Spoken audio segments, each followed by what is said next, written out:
For what? Kim Kardashian is showing off her kitchen, and it's epic. She starts in the pantry, and what a pantry it is. Look at all those glass storage jars. There's even sprinkles for frozen yogurt. There is a frozen yogurt machine. Wow. We all have those, right?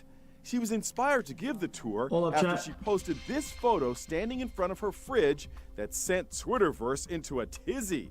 Y'all eat air? 'Cause I see no food in that fridge, ma'am. So Kim took to Instagram to set the record straight. Since the inside of my fridge is so baffling, I'm gonna give you guys I'm getting a burger of my fridge. I have a walk-in refrigerator where we keep all of our fresh organic produce. So all of our stuff is in there's here. no way she cooks, dude. That should put an end to the kitchen shamers. Oh my god. Okay, dude. Shamers.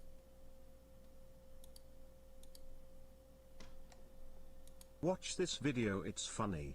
Association recommends everyone eat fish at least twice a week. But how do you know the fish you're ordering at the restaurant is the fish you're getting? Truth is you don't. And as Lisa Guerrero discovered on our Inside Edition fish test, you just might not be getting what you're paying for.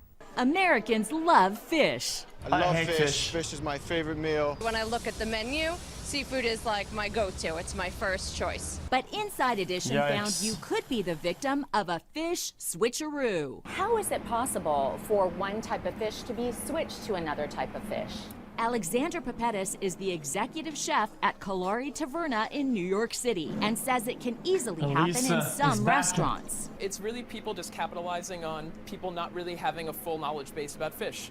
You know, even though these look very different right now when they're sitting here, they're not going to look as different once we cook them. So would we be a victim of a fish switch? To find out, we did some testing. First, we visited 22 restaurants in Tampa and Atlanta. The grouper sandwich. And ordered cod, grouper, and catfish. Scooping out the crunchy grouper. We then packed the fish up and sent samples off to a lab for DNA testing. Now get this, 33% of the restaurants in Atlanta gave us a cheaper fish than the one we ordered. At Noodles Restaurant, we ordered... Okay, chat, I could be wrong, dude, but a number like 33 is it's too convenient. They probably went to like 3 fucking restaurants. At Noodles and one of them was Restaurant, we wrong ordered fried grouper, a local favorite. But what we really got, according to the lab, was an Asian farmed fish called swai. Grouper goes for $20 a pound, while swai costs about $3 a pound. So what the heck is swai? Swai comes mainly from Vietnam, specifically the Mekong Delta, not the cleanest water in the world. This video also shows swai, farmed in overcrowded fish ponds.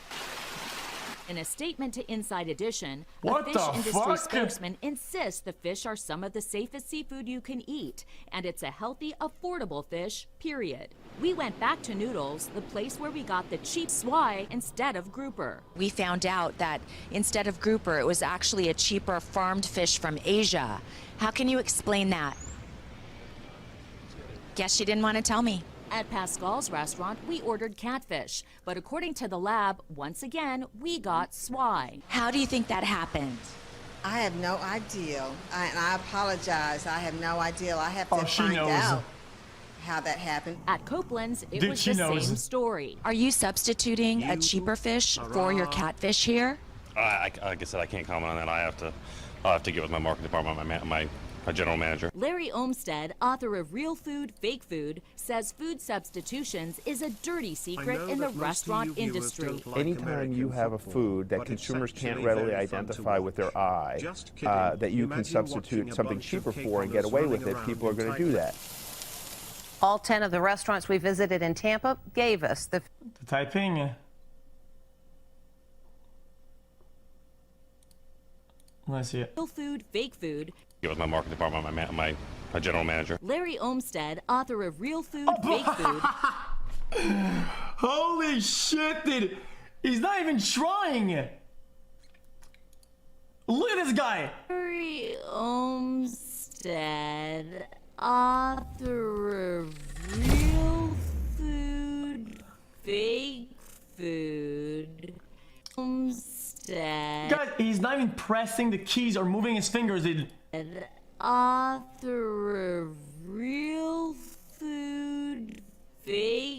food. And is he reading his own book? Says food substitutions is a dirty secret in the